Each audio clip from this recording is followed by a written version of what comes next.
So let me welcome everyone. I think we should go ahead and get started. We know that some people arrive a little bit late for these things, and sometimes people have to leave a little bit early, so we're quite flexible in that regard. I want to thank you for all your efforts to attend these sessions this year. This will be the last one of this semester, and I'll be sending you an email, but I suggest that we meet the last Friday of January, just to get together and find out what would be a good date, because people have their class schedules by then and they can figure out what might be good dates. So I'll send you an email about that. And I'm very pleased that we have as our guest today, as I mentioned in the email, Michael Muehle. Muehle, okay. Rhymes with Huey and Dewey. Who is the director of the Disabilities Commission for the city of Cambridge. And I was talking to Michael about cities in Massachusetts, and it turns out there's only 4 cities that have a full-time director of a disability commission, and often those aren't people with disabilities. So very honored to have him today, and I told him that personally I would much rather hear about his work. I know he recommended a study that we looked at of the American Disabilities Commission, but he has some fascinating stories to tell about his own life, and I suspect if we can pry into his work, he has a lot of interesting stories to tell us about his work as well. So Michael, let me welcome you, and generally go around the room and people tell us their name and a little bit about their interest in disabilities, so you can know who's here and kind of that would be great. Yeah, terrific. So what a great group. And I predicted we might have 9 or 10, even though some study groups are down to 2 or 3 people during finals, but I said this is a stalwart group, so thank you all for coming today.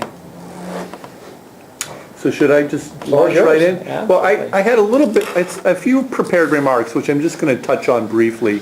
I know that 1 or 2 you mentioned the National Council on Disability document, which when Charlie invited me to come, I did. That is a national group, the National Council on Disability, which comes out with at least 2 or 3 policy papers a year. So it's always a place you can go to and sort of go to their website and find sort of the up-to-date thinking at the national policy level on various disability policy issues. And I thought it was an interesting read. So, we can certainly circle around back to that if you want, but Charlie thought I should share a little bit about my own background and how I got into this field.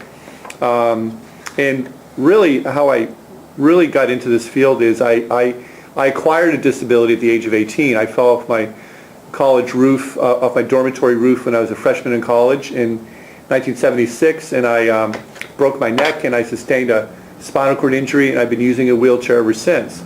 I might add, he fell 4 stories. I fell 4 stories, about 50 feet, so it was quite a feat. And I was telling Charlie, I managed to only break 1 bone in my entire body, and how you do that when you fall 50 feet, it's kind of amazing, but I happened to break the 6th cervical vertebrae in my neck. So I've still not yet to get a concrete physiological explanation of how that could actually happen, but that's neither here nor there. After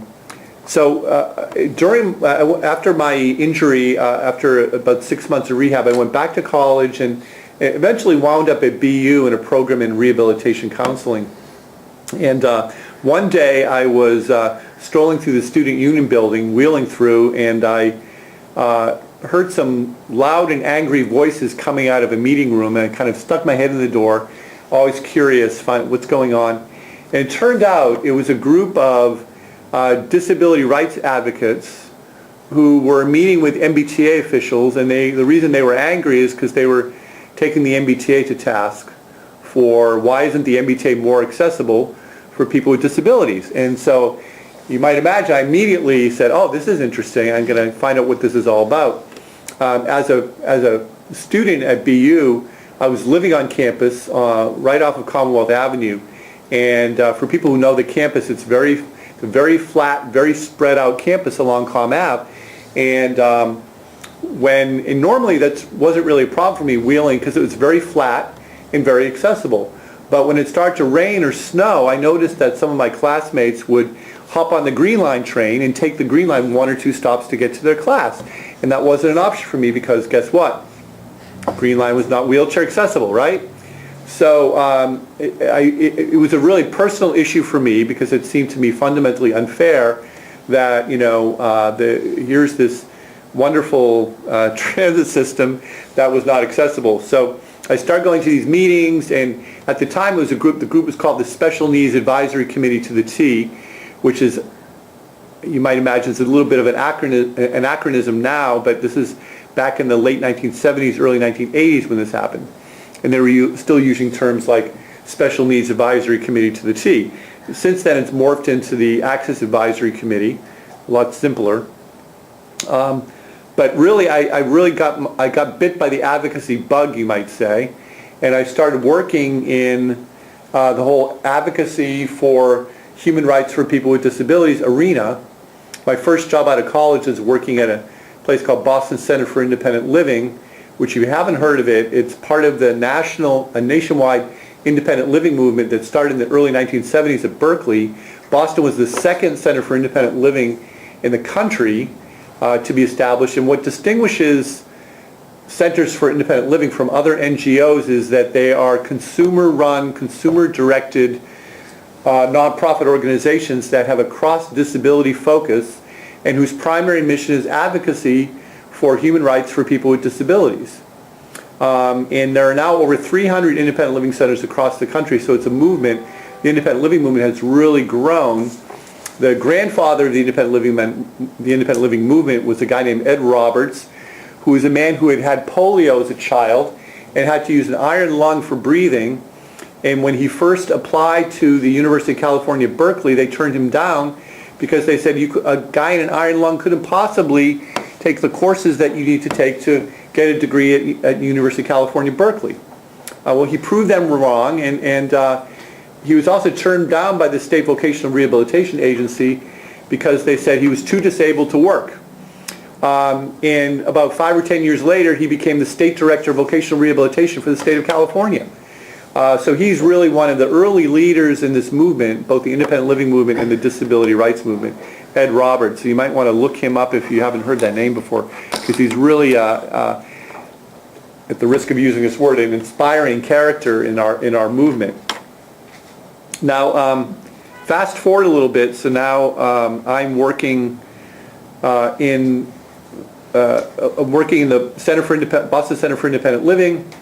From there, I went to work for a job working for the State Office on Disability, which is the state advocacy agency, MOD, the Massachusetts Office on Disability, where I was a client advocate there, advocating for individuals with disabilities who were trying to get services from the state vocational rehabilitation agencies. And I would represent these people at fair hearings, trying to get them the services that they need, and they were encountering bureaucracy and trying to get these services so that they could become gainfully employed.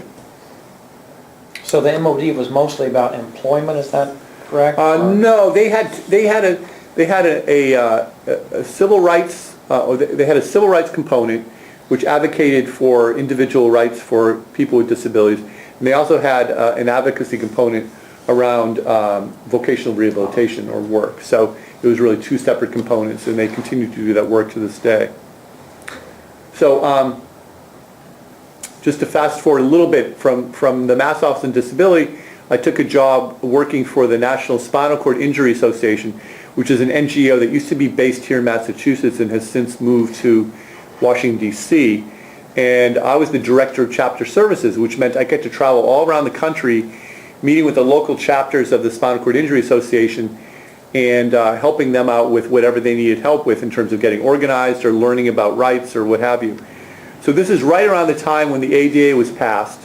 The ADA was actually signed into law on July 26, 1990, and I was one of about 3,000 or 4,000 advocates and colleagues on the South Lawn of the White House on July 26th of 1990, witnessing President George Papa Bush sign into law the Americans with Disabilities Act, which is really still one of the leading pieces of legislation both within this country and worldwide. And the Convention on the Rights of Persons with Disabilities currently being debated in the Senate, and which was passed as a convention a few years ago by the United Nations, was really patterned in large ways after the Americans with Disabilities Act.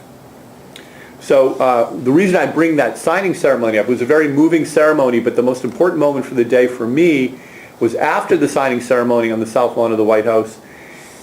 Those of us who were from Massachusetts were invited by Senator Ted Kennedy back to his office on the Capitol, and we were assembled in his office, and he came out and gave a very short speech. He said, "Congratulations on your victory today. It was well earned. Thank you for all your hard work. But tomorrow I want you back in the trenches making sure that that law gets effectively implemented." So I and many of the other people in that room took that message to heart, and we've been working ever since to make sure that the ADA gets effectively implemented.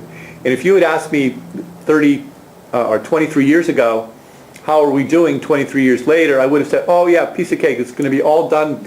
Are you kidding? In 5-10 years tops, we're going to be all done. And now, of course, it's 23 years later, and we've still got a tremendous amount of work to do.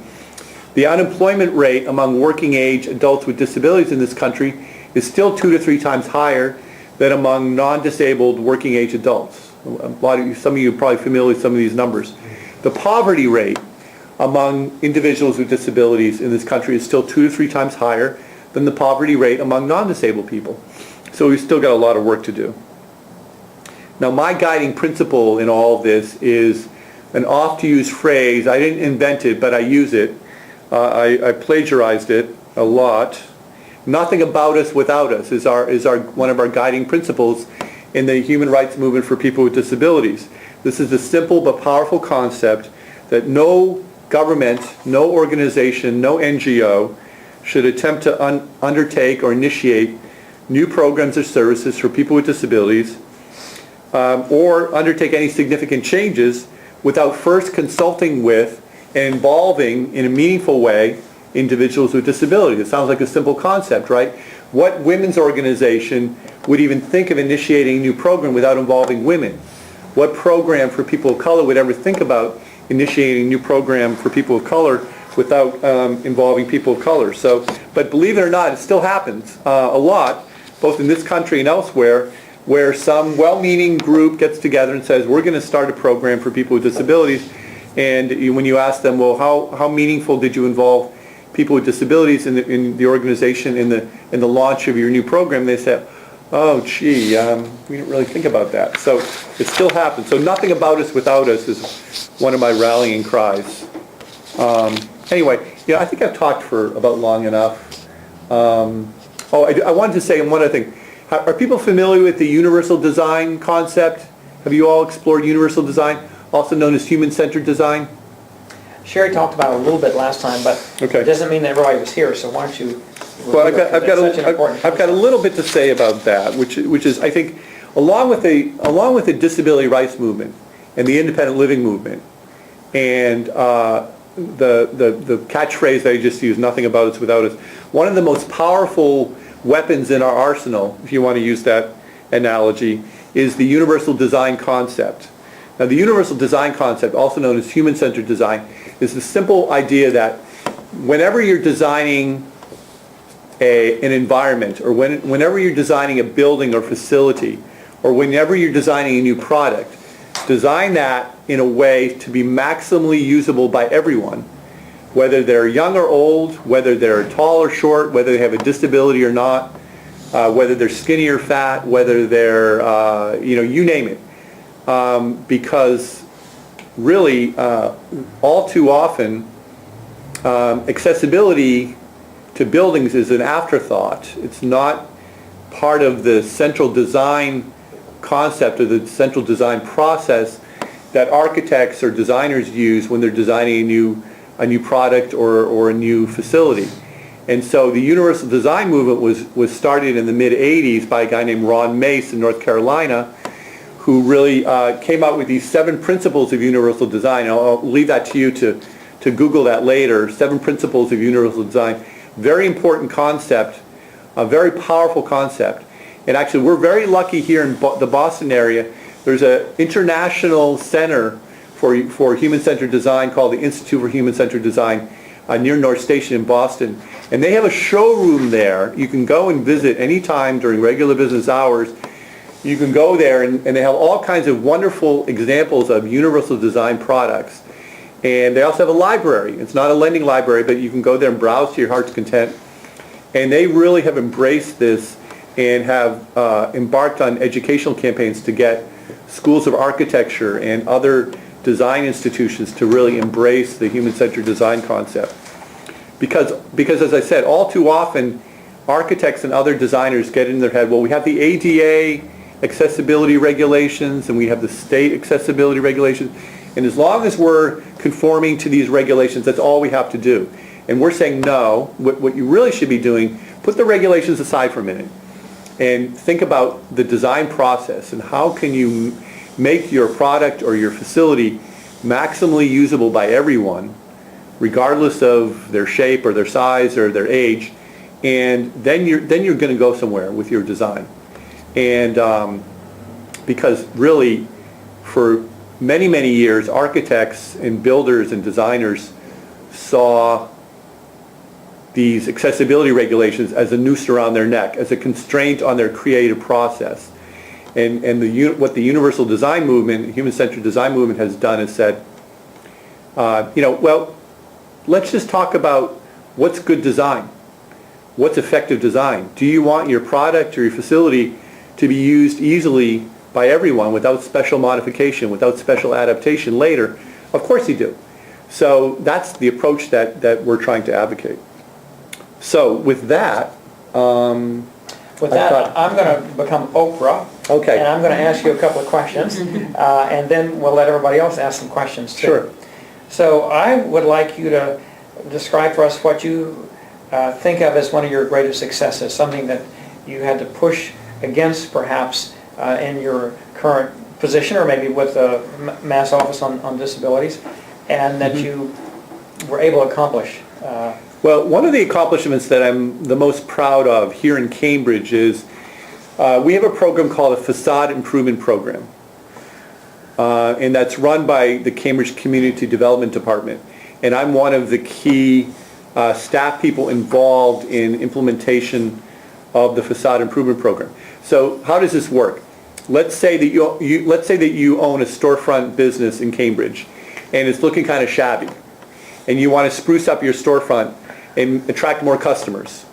You can get a matching grant from the city of up to $15,000 to spruce up your storefront. It's a matching grant, it's a dollar for dollar match. So you spend $15,000, the city spends $15,000. And through that program, now that's the carrot. The carrot is you get $15,000 of free money. The stick is that if your storefront is not already accessible to people with disabilities, you have to make it accessible as a condition of getting the grant from the city. That sounds reasonable, right? Who wouldn't want to do that?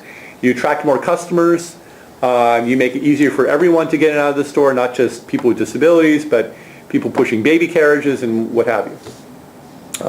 So through this program, over the past 10 or 12 years, we've been able to make over 100 storefront businesses accessible in the city of Cambridge.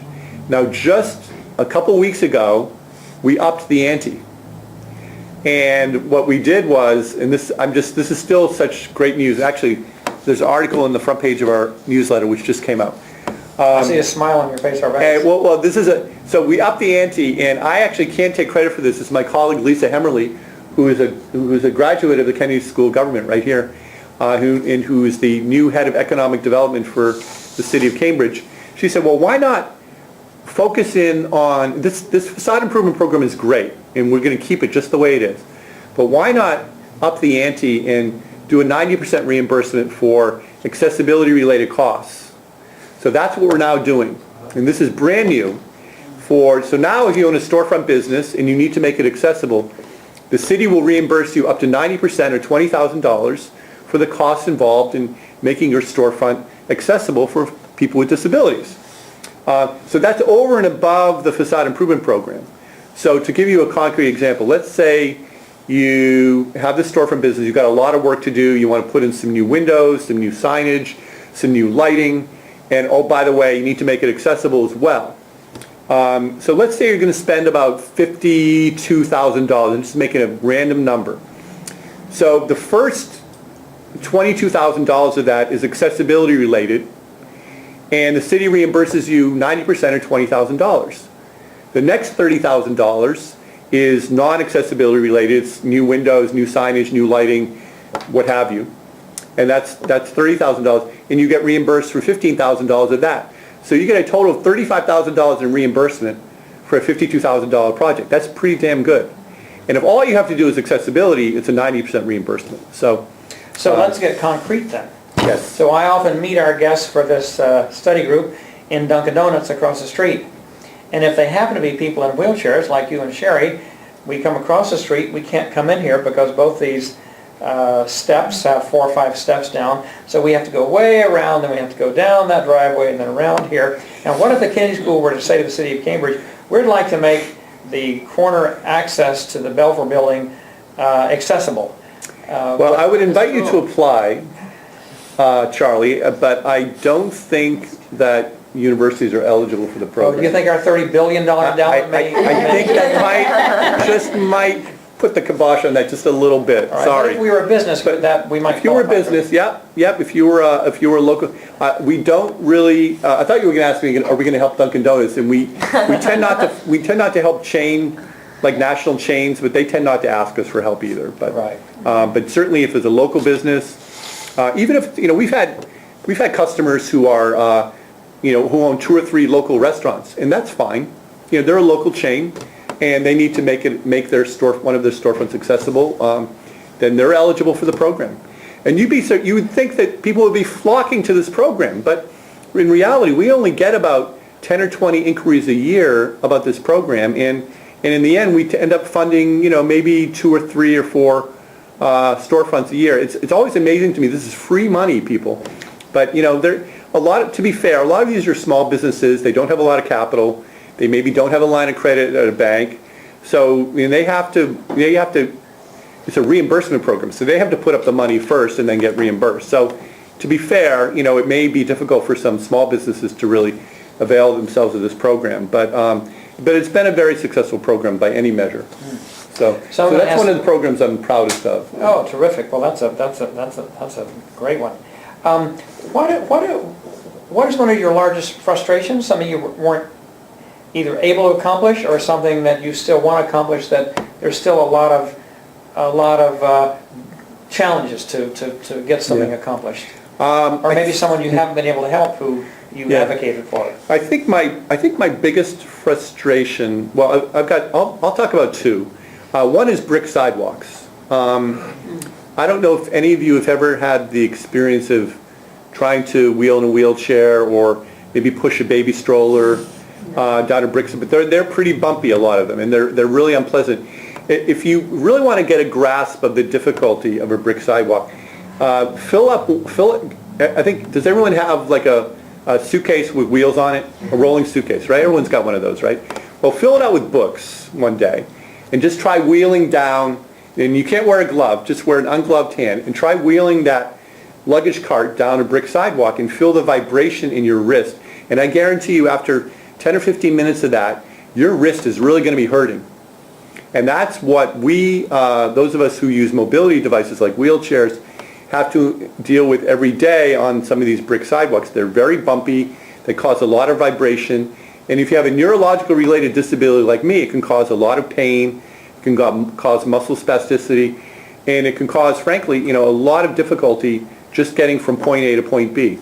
Now, there are lots of people who like the brick sidewalks. It's aesthetically pleasing to them. They like the look, and frankly, there are some historical elements, some historical preservation people who want to keep the brick sidewalks. So this has been an ongoing dynamic tension between people with disabilities who want to kind of do away with the brick sidewalks and some of the historical preservation folks. And over the years, we've met with some of the historic preservation people in Cambridge. There's a Cambridge Historical Commission. We've really cultivated a good, strong working relationship with them over the years, whereby we've been able to tweak this formula and find a formula for brick sidewalks which is not so frustrating or injurious for folks with disabilities. So one of the things that we did, this is kind of if this is too deep into the woods, let me know. But one of the things that we did was we experimented with, well, how do you really maximize building an accessible brick sidewalk? One way you do that is you could do away with these old contour bricks, the City Hall pavers, that are very kind of bumpy and wavy, and you replace them with wire-cut brick. Now, wire-cut brick, to the casual observer, it looks just the same. It's the same color, but it's a much smoother manufacturing process. And they're both made out of clay, they're both fired in kilns, but wire-cut brick, as you might imagine, the bricks are, because they're cut with a hot wire, they're much more uniform in appearance. So the final result is you end up with a sidewalk that's a lot smoother and a lot easier to navigate, whether you have a disability or whether you're trying to pull a 75-pound wheeled luggage cart down the sidewalk. And actually right out here on JFK Street, that was redone a few years ago using this new method. The other, this is really deep into the woods, but very briefly, it used to be the way we built a brick sidewalk is we put down a layer of sand, maybe 3 or 6 inches of sand, and we plunk the bricks down on top of the sand, and we kind of tamp everything down until it's nice and firm. And guess what happens after 2 or 3 years of that? Can anyone guess? Frost heaves. Yeah, frost heaves, all kinds of stuff, right? So you end up with a sidewalk that's like this, very unnavigable. So working with our Public Works Department, we tried different methods. We tried first building a concrete base and putting the bricks on top of concrete. So we're essentially building a concrete sidewalk and then building a brick sidewalk on top of the concrete sidewalk. And that's like 3 or 4 times more expensive than a plain old concrete sidewalk.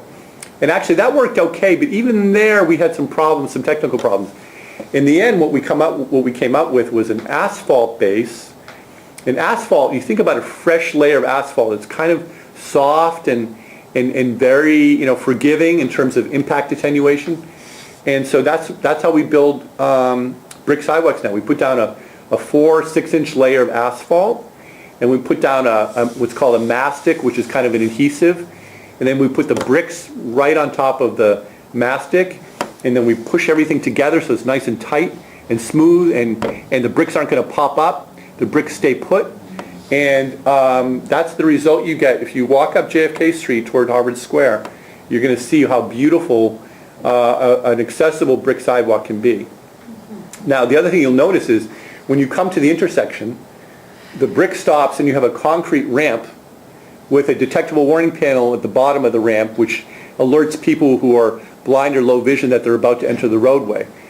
And because we determined many years ago that brick is not a very good surface for a slope, for a ramp, because it gets slippery when it rains or when it snows, and then you end up with lots of slip and falls. So we use a rough textured concrete for the ramp itself, and then once you're in the roadway, you're usually on asphalt, and then you cross, and then you're back on brick again on the other side of the street. So anyway, that's a long-winded answer to your question. But it was frustrating from the standpoint is it took many, many years and much trial and error to come out with a solution that works. And there are still people, believe it or not, there are still groups in Cambridge who want to do away with the concrete ramps. They want to go all brick.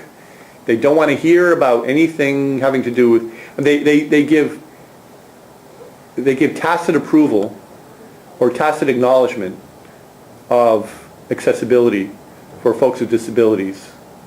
I have nothing against the handicapped, they'll say. I swear to God, this just happening early this week. We met with there's a new group in Cambridge called the Cambridge Brick Walk Conservancy. I think it's really just 3 people. But now they're very earnest. They have the right to their opinion and they're very earnest. But we had a meeting with Public Works and they said, we want to help the handicapped, but we don't like these these concrete ramps. We want to do away with the concrete ramps and bring back brick for all the sidewalks. So actually, an even better example of an accessible sidewalk is if you go to Mid-Cambridge over on Broadway, over by, where you have to, if you ever had to pay a parking ticket. So if you go up Broadway and go toward East Cambridge, there's a whole stretch of Broadway that was just redone by the Cambridge Public Works Department from Prospect Street up to Portland Street. It's about a half-mile stretch of roadway that was completely redone. And there what we did was we have a concrete sidewalk with a brick edging. It's about a 2 or 3 foot wide brick edging next to the curb. So the primary walking surface is concrete, very accessible. and you still have the aesthetic pleasing qualities of brick next to the concrete sidewalk. So that's another avenue, another approach that we've taken. And part of this is that, we do have a diverse city. We have a lot of historical areas, but we have other areas that have, commercial interests and in residential neighborhoods. And we try to find solutions that work for that particular neighborhood. Well, I think that John Harvard must have liked bricks, because seems like a lot of brick sidewalks in this in this institution. But yes, go ahead. I'm just curious, those people who want to do away with the ramps and make them brick, do they have another alternative? Well, they just don't want us using concrete on the ramp. In areas like Harvard Square, they want us to build the ramps with brick. But they know that it won't work for people, so... They maintain it will work. Honestly, I believe they honestly think that if you construct it properly, that you can build a ramp out of brick and that it's not going to cause problems 5 years down the road. I think they genuinely believe that. Fortunately, I think the people we have in our Public Works Department, we have a very enlightened and progressive engineering division in our Public Works Department, and they know how difficult it is to engineer. Anytime you go down a city sidewalk and you cross the street, everything you see is highly engineered, highly engineered by civil engineers. Every brick, every curb ramp, every crosswalk is highly engineered. Detailed engineering drawings went into everything that you see around here. And the same goes for buildings, obviously, but most people think, oh, it's just a sidewalk. Well, guess what? There's a lot underneath that sidewalk. So, welcome. Thank you. So yeah, I don't think there's any going back, but on a more serious note, I think there is a real danger in this country and maybe elsewhere of backlash. And it happens with any group, any disenfranchised group that experiences some victories in terms of human rights, in terms of desegregation, in terms of inclusion, becoming a more mainstream part of society, eventually encounters backlash. And I'll tell you a specific area of backlash we have in this country is there's in the next few years, I guarantee you'll see a huge backlash against the Social Security disability system. Does anyone listen to the program This American Life on the radio? People have heard that. There was a program which is appalling. I mean, This American Life, I enjoy it like the next person. They have really interesting programs, but they did a hatchet job on the Social Security disability program a few months ago, which was amazingly inaccurate, twisted, biased. And I think one reason that exists is that the Social Security disability program has been a very successful program in terms of lifting people with disabilities who are unable to work, lifting them out of poverty and providing some measure of economic security. And you do not get, if you're on Social Security disability, you do not get a lot of money. I think the maximum monthly payout is maybe $2,000 a month, give or take. I mean, most people in the Social Security disability program get maybe $600, $700, $800 a month. It's not a lot of money. But there are many millions of people, probably, I'm guessing 10 or 20 million people in this country who are collecting a Social Security disability check. The bureaucracy involved in getting on that program would confound anyone who is a graduate student at the Kennedy School of Government. I guarantee you. The amount of paperwork you have to do, something like 75% of the people who apply for that program get rejected the first time around. And then some of those people appeal, and there are several levels of appeal, and eventually about half of all people who apply get in the program. That to me does not sound like a program that's got a lot of fraud, waste, and abuse. But in any government program, you can always pick out a few examples that look kind of sketchy, right? Same thing goes with Social Security disability. You can always highlight, in this particular program, they found a town in Missouri or Tennessee that had a very high percentage of, this is a town of 10,000 people, and something like 30 or 40% of the town was collecting a Social Security disability check. Well, I call that an anomaly. It's not an indication that the entire system is broken. but it's an indication of the backlash that we're facing, because as people become more integrated into the mainstream, people start questioning, well, we have all these government programs for people with disabilities. Are they really doing what they're supposed to do, or are they just examples of fraud, waste, and abuse? And the reality is that compared to other countries, we're pretty stingy when it comes to social welfare programs for people with disabilities. I'm comparing us to, European country, other industrialized countries. We're pretty stingy.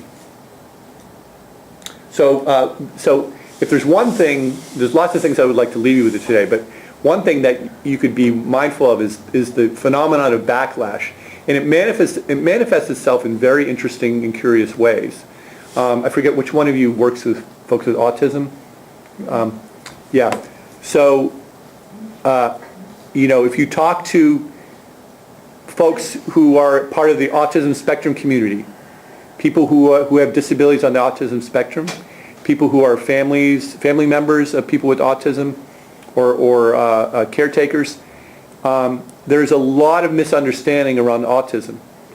And there's a lot of backlash. The DSM-4, the DSM-5, lost count, the Diagnostic and Statistical Manual of Mental Disorders, which is like the Bible for psychologists and psychiatrists.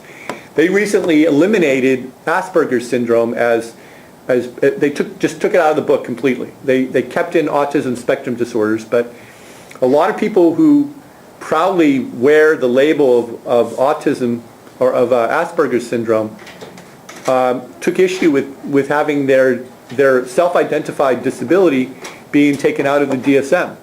Now, I'm not necessarily equating that with attacks on the Social Security disability system, but I wonder, what was going through the minds of the committee that was rewriting the DSM and why they saw fit to eliminate Asperger's, which is really a badge of honor for a lot of people with Asperger's, or people sometimes say, I have Aspies, I'm on the spectrum. And they understand that as difficult as that can be to have a disability on the autism spectrum, and I'm not trying to minimize that, but many people with disabilities on the autism spectrum have very unique talents and very unique skills. And we haven't even begun to tap into those skills as a society. A perfect example of that is that a woman from Great Britain who won the equivalent of the American Idol, but won it in Great Britain, a wonderful singer, recently revealed that she was diagnosed with Asperger's about a year ago, which she described as on the autism spectrum.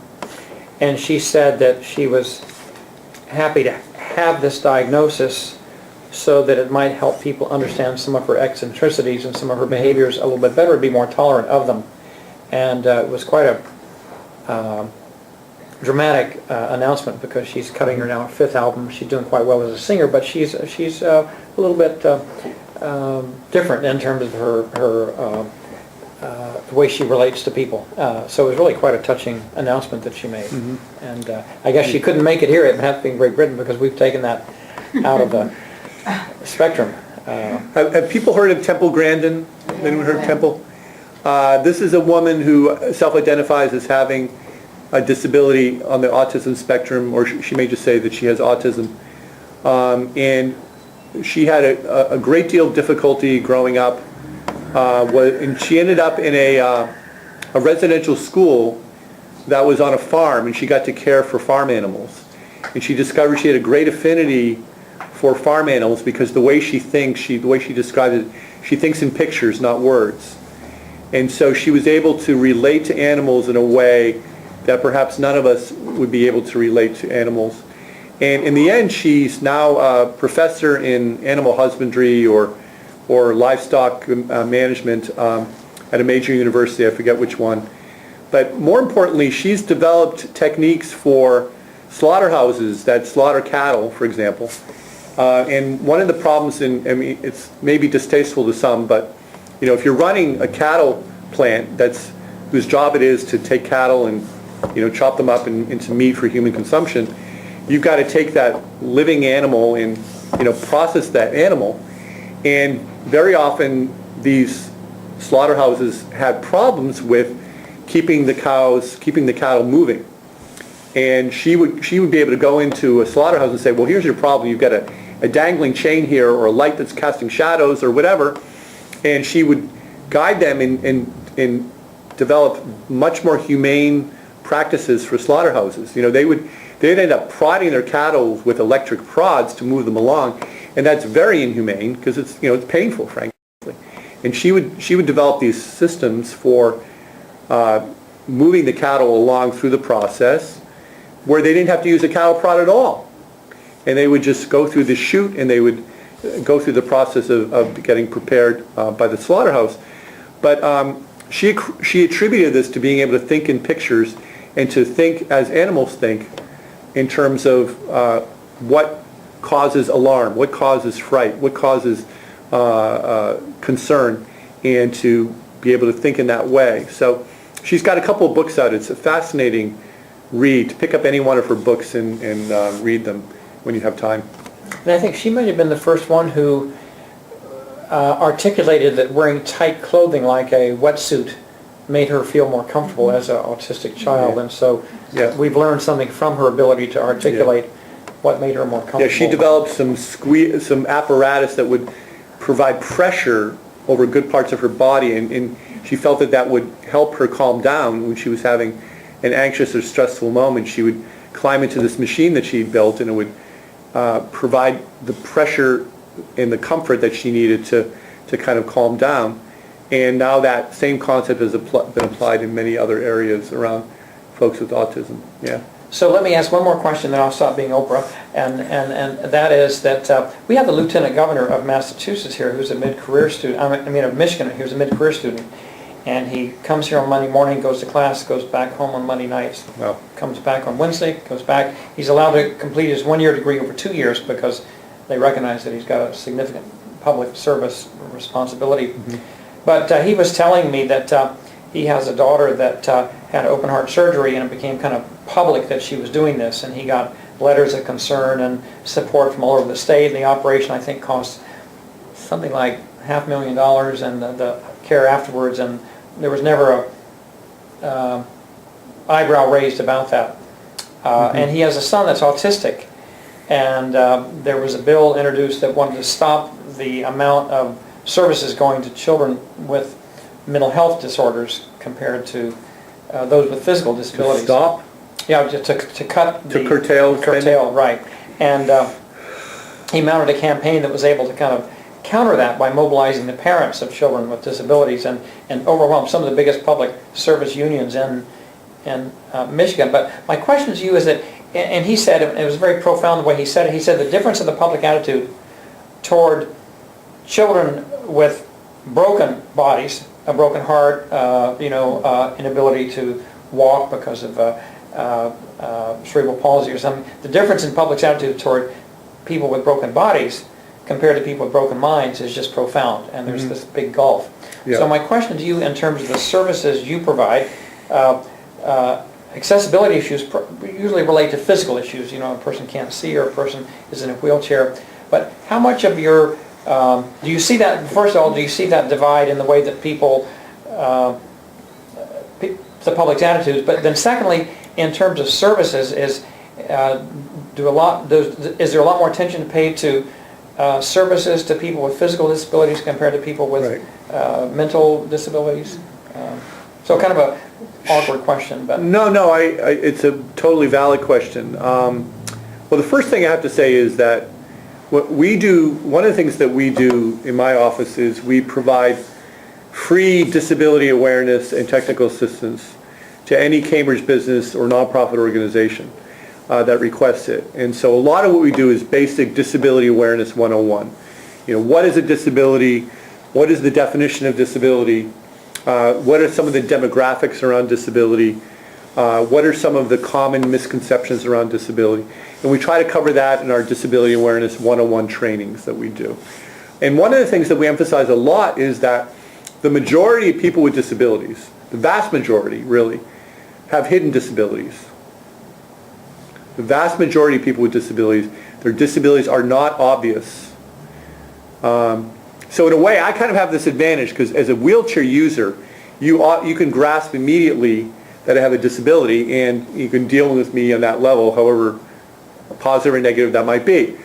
But if you meet someone who has a mental health disability, or if you meet someone who has epilepsy or some other seizure disorder, or if you meet someone who has a learning disability, or if you meet you name it, you can go down the list yourself, you're not going to immediately know that that person has a disability, right? So it sets up some ambiguity sometimes, it sets up some cognitive dissonance perhaps. When you find out later, oh, that person has a disability, I had no idea. What did I say to that person that might have offended him or her? Or maybe I should have been dealing with that person differently. So I think that is part of what's going on in that kind of scenario that you described, is that generally I found that when faced with a concrete, visible disability, people can deal with it. Again, some people don't deal with it so great, but people can at least deal with it immediately and move on.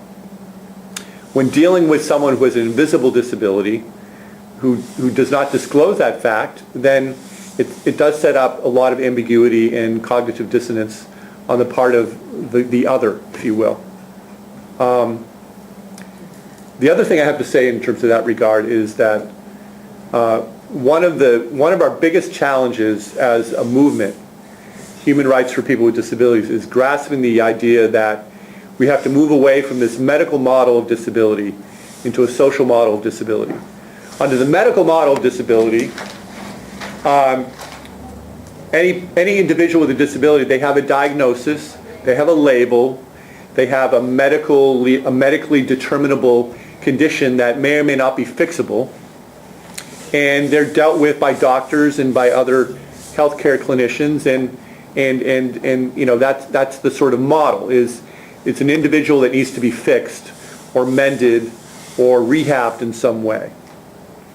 Under the social model of disability, disability is a natural part of the human experience.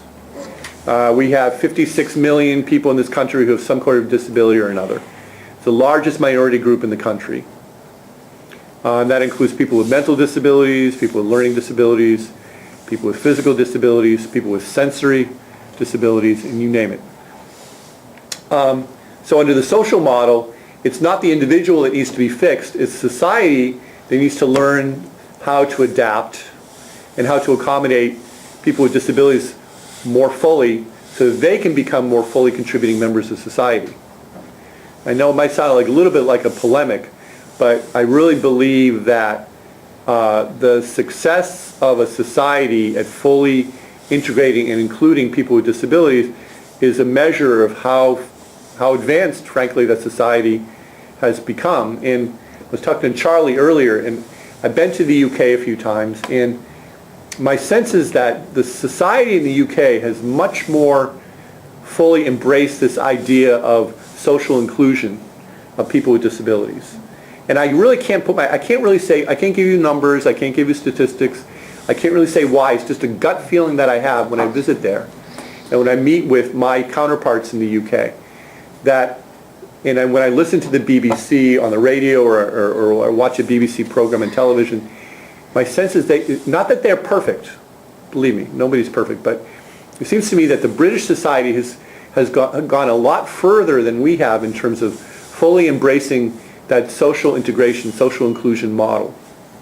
It's just a gut feeling that I have. Well, I suspect your intuition is very good in that regard, but why don't we open this up to questions or comments? Ursula? On the latter one, I would actually raise a question mark, because we moved from London. I'm originally from Germany. I have not lived with our disabled child in Germany, so I have no idea what it would be like there. He was born in London.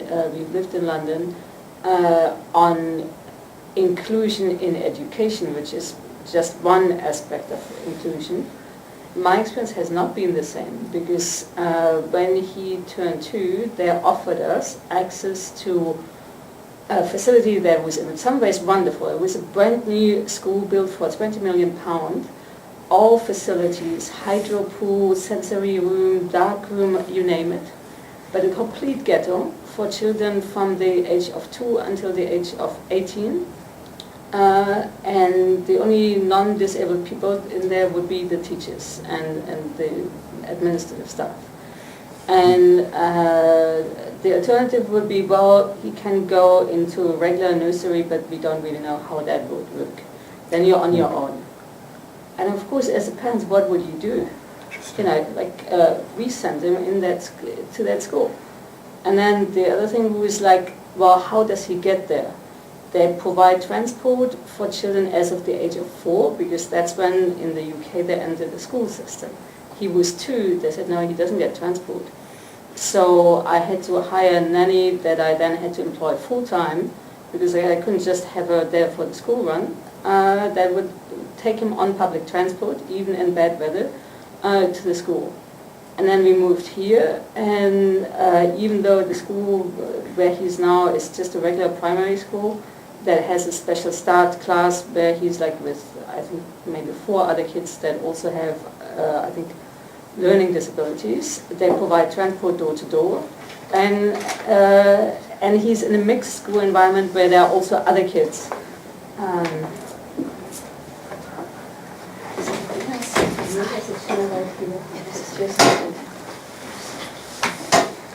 Sarah's just joined us. Guys, I interrupted you. No. She has a class in the business school till about 5 o'clock, so it takes her a little while. So, Welcome, Sarah. in a sense, I actually think even though the school here is much less fancy and they don't have all these wonderful facilities, I'm excited that he's in a mainstream school and meets other kids or has some form of interaction with other kids, because this model where, I mean, the clear assumption was also when I became a member of the Parents' Council at their school, because I thought it was important.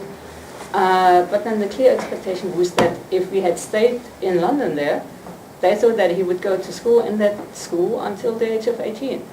And then what's the perspective then? So I'm not sure. I mean, maybe you have other impressions of coming as a visitor to the UK, but in terms of, and I would totally agree that inclusion in education is just a very narrow aspect of inclusion, and I'm trying to. But a very important one. Yeah. Very important. Yeah. I must admit that my experiences in the UK have been with adults with disabilities, not children. So Right. I have no experience in that whatsoever. Yeah.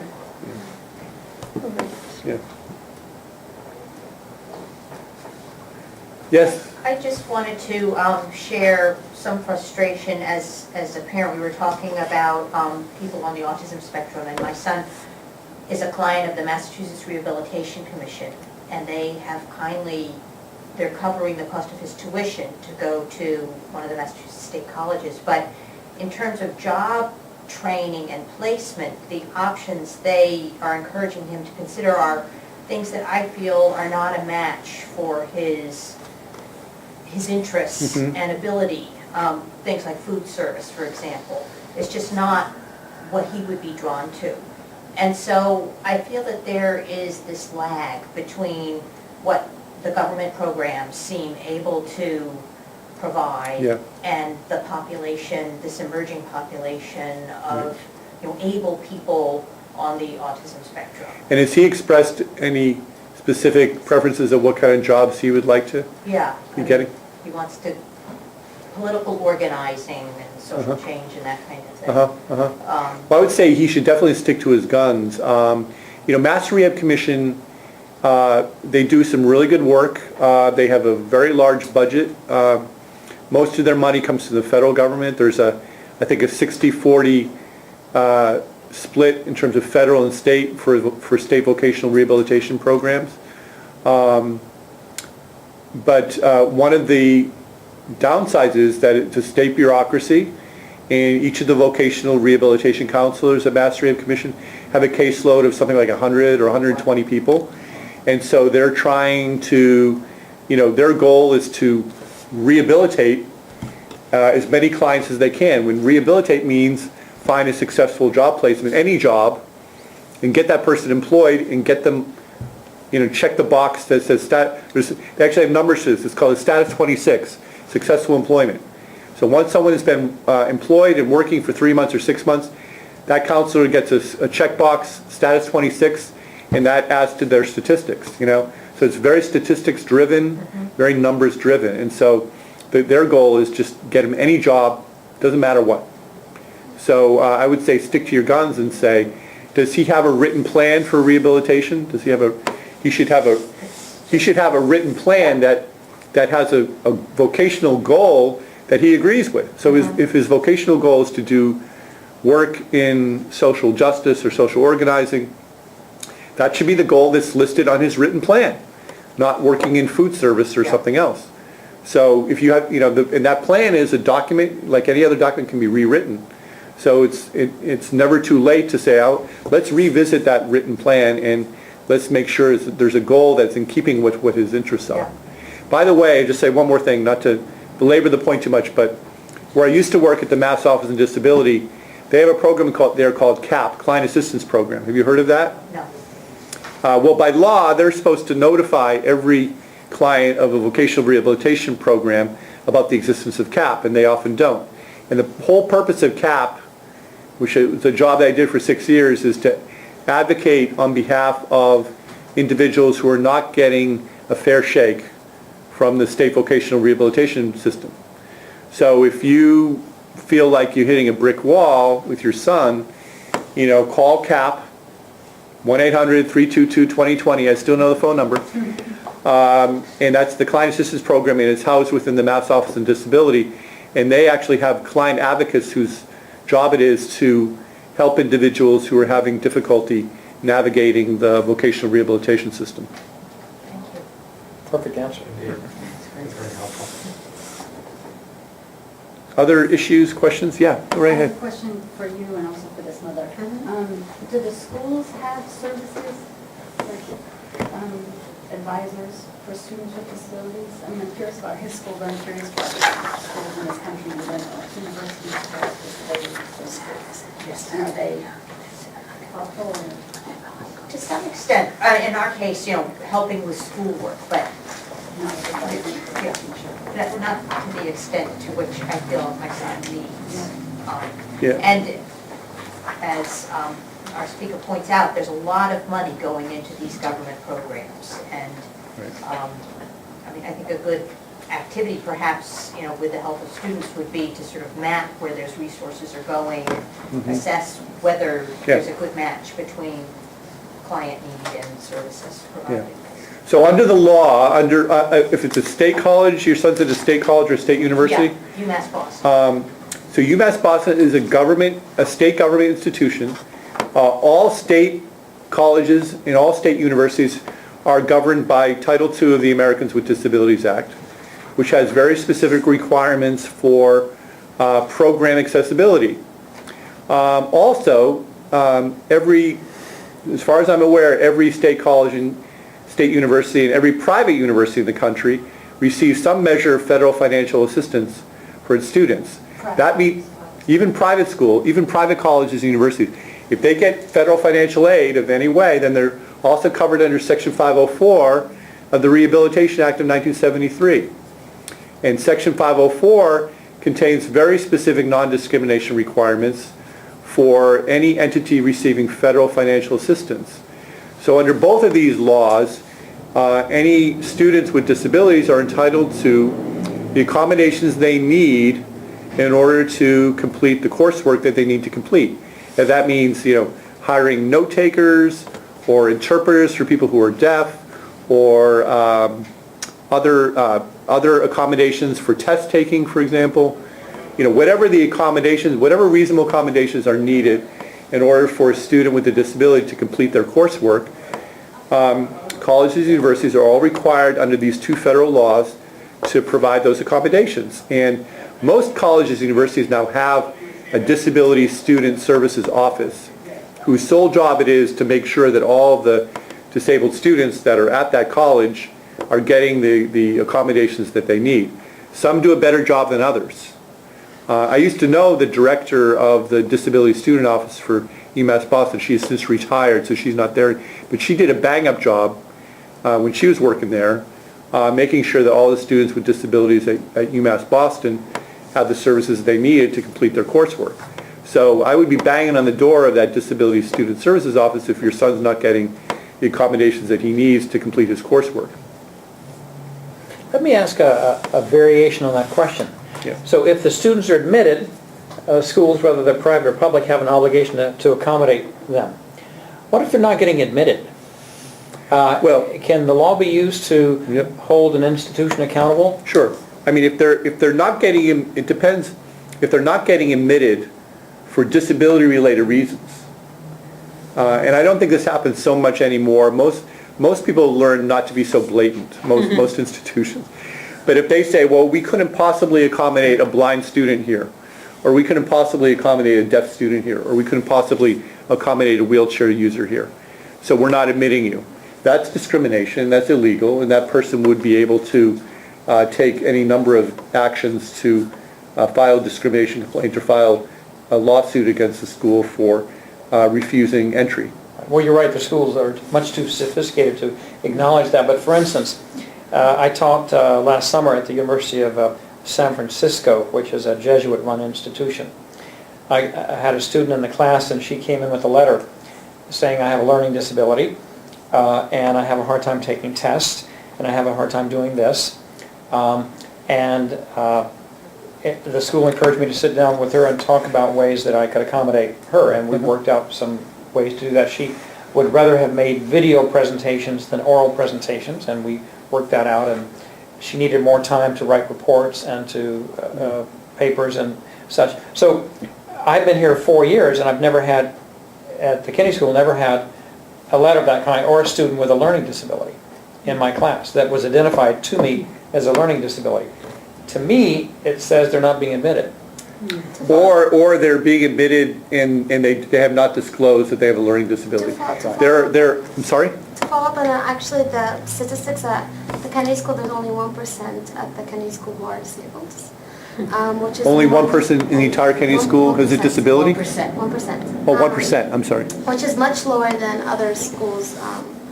I mean, let's say other Harvard schools, like Ed School has 7%. So there are some schools that have much lower. So I would encourage you to invite Mary Thomas to this room. Mary Thomas is the University Disability Coordinator for all of Harvard University. And I think you should raise your concerns to her because she's very good. We've met with her a couple times at the Disability Commission. And, her role is university-wide to make sure that the university as a whole is accommodating students and faculty with disabilities.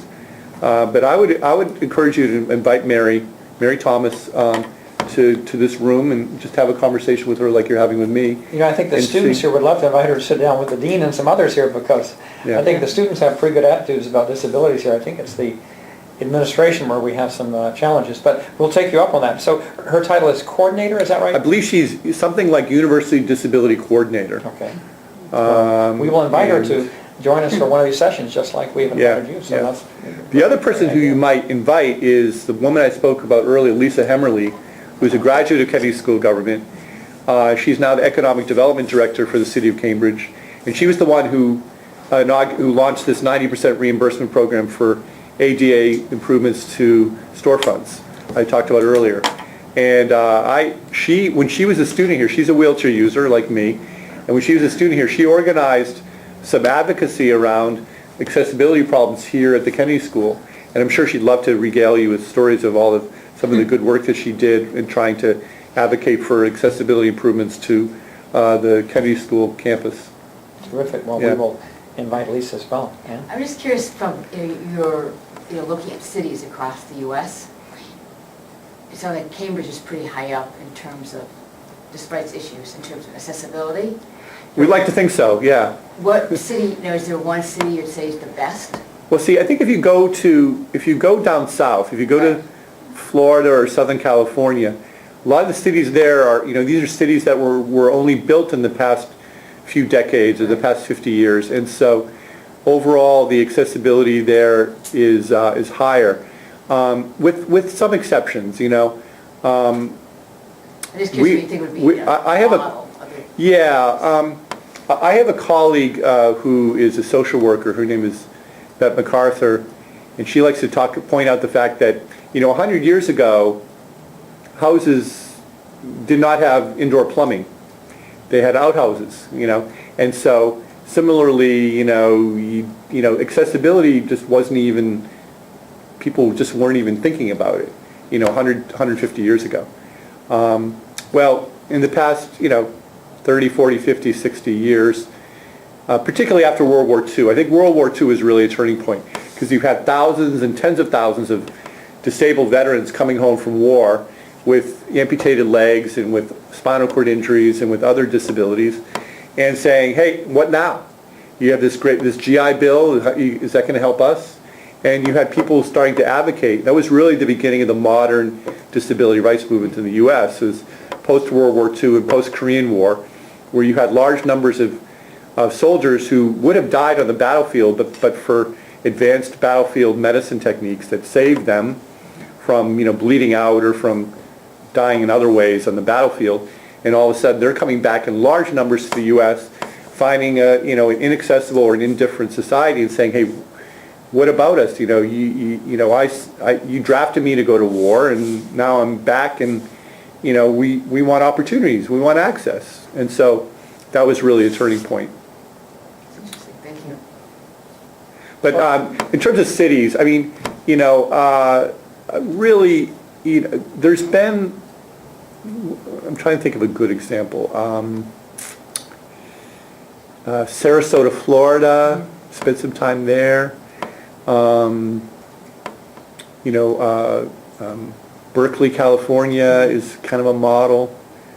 Parts of San Francisco, but parts of San Francisco are really hilly and not accessible at all. So those are a few examples. Thank you. Ursula, did you have another question? Yeah, maybe following up on what you said before, that accessibility is mostly defined as physical accessibility.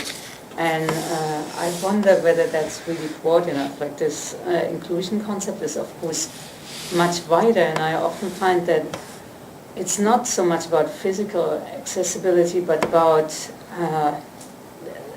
the openness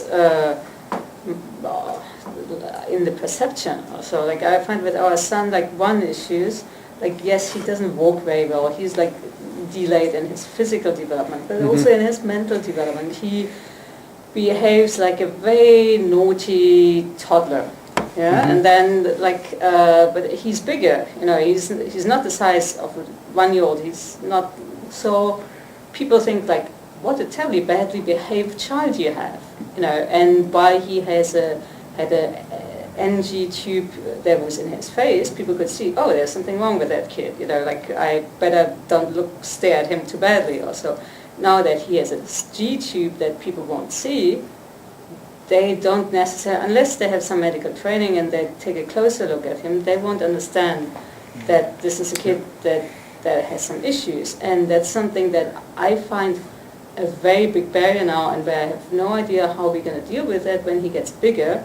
And hopefully, like, the school teaches him some way of behaving in public spaces, but it's going to be a bigger issue. Like, now planning a trip to a restaurant or planning a holiday trip where you go into a normal hotel, and all of this is like a real adventure. And I can totally see that results in us withdrawing. Like, that there are two sides to inclusion. You also need to continue to make an effort to include yourself in mainstream society. But if you constantly think, like, oh no, it's going to be terribly exhausting again, like, I'm going to come out of that and be a wreck, and all we do is go and eat a pizza or so, then that's a real barrier. And I think that's something where I guess it's a two-way street, that parents have to open up and somehow say, look, this kid that has problem, also, can you deal with that? But also, I think that there's a long way to go in society, and I don't know whether it's just American society or Western society to just deal with behavior variations, even if you don't know why a person is behaving the way they're behaving. Just be more tolerant of general behavior deviation. I think you really put your finger on it. Physical accessibility is really just the tip of the iceberg, and icebergs, 90% of the ice is below water. It's not visible. And like I said earlier, the vast majority of people with disabilities have hidden disabilities, and so we have to, as a society, we have to find ways to accommodate. everybody. You're absolutely right. The physical accessibility is just the beginning. In terms of, more specifically in terms of your son, do you feel like you're aware of what his rights are as a young person with a disability who's trying to get the education that he needs to succeed? You feel like you have a good... Yeah, I think so, you know. Because we have very strong laws, both at the state level and the federal level, which guarantee a free and appropriate public education for all children with disabilities in the public school setting. And so the way that's implemented is on an individual basis. Every child, every young person, child with a disability has to have an individualized education plan. He has an IEP. And the IEP should set forth in very specific terms, not just what kind of educational goals he has, but also other goals, independent living goals and social goals and everything that could be a barrier to him participating more fully in society. So I would make sure that the IEP really reflects the whole array of skills that he's going to need to be learning over the next, how old is he again? He's 3.5 now. So. 3.5. So he's got, in Massachusetts, we provide education up until graduating from high school or turning 22. So those laws will be in effect for him for the next 18, 19 years until he graduates from high school or turns 22. So you make sure the IEP gets updated every year. So every year there may be new skills that you identify that he needs to learn, and make sure that those are included in the IEP. I think Ursula is right. I think that the social acceptability of various kinds of disabilities is a measure of society that we don't always do very well on. And I think that tolerance for children is one of them, just children in general. In Latin America, you go to places and children are part of every meeting and every restaurant and everywhere you go, children are just part of culture. Right. And here there's a lot of places where we don't want children. You bring children to a meeting and somebody says, why do they bring the children? Or so and I think that the same is true with disabilities. And all you have to do is have friends with Tourette syndrome and go someplace with a friend with Tourette, and they're kind of sometimes say something very loud and very suddenly and somewhat out of context or something, and people get very scared and get very kind of irritated, and they may adjust to that person after they see for a while that it's not something intentional, but their attitude towards someone with Tourette's is a very good measure of kind of social acceptance, and it's not very good. As much progress as we've made, and we have made a lot of progress over the past 30, 40 years, there's still this, in particular I think in New England, there's still this undercurrent of Puritanism and conservative thinking in some ways, in terms of a lot of social pressure to be quote unquote normal, and to adhere very closely to strict social conventions. And so that's maybe the biggest challenge of all, is to break down some of those social conventions and say, hey, like I said, what could we be doing to accommodate more people and to be more tolerant of difference? Yeah. I was reading the assignment, the executive summary, and chapter 2 is about economic empowerment. Also, next February, the coming February, ECOSOC will have a conference on CIPD, also focusing on the theme of economic empowerment. So I want to say, for instance, what's a local policy in Cambridge, per se, that facilitates the economic empowerment, specific. Maybe for instance, like say, if someone who is disabled and then they would like to set up a small business, is there any special favorable policy that the local government has towards them, helping them? Not so much on entrepreneurship. I think that's probably an area which we're pretty weak. But we do have a program in Cambridge called the Cambridge Employment Program. And the Cambridge Employment Program is available to any individual in Cambridge who's a job seeker, who's unemployed and looking for a job. And the barriers to entry are really low. You can basically go in there and get a meeting pretty quickly and sit down with a counselor who can work with you on some kind of a strategy for getting a job. And one of the programs that they operate at the Cambridge Employment Program is called Cambridge Works, and they specifically target individuals who have significant barriers to employment. Some of these people, it's because they have a disability that's a barrier to employment. Some of these people have a criminal record, perhaps. They've completed a stint in prison or what have you, and they're now seeking employment. They're living in the community. Really, any significant barriers to employment, and I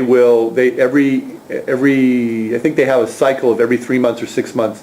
They bring in a new group of people, and they work with people as a group to identify areas that people may need training. They may need soft skills education. They may need any number of different services in order to be successful in finding a job. So it's a program that specifically targets the toughest cases of people who have significant barriers to employment. The reason why I raised the self-employed or the small business owners question is because if, as you said, nothing without us, nothing about us is without us. Yeah. If someone is a business owner and then they have specific disability, then they may be more willing or more understanding in employing people who share the same. Actually, we talked about Mass Rehab Commission earlier down here, I think.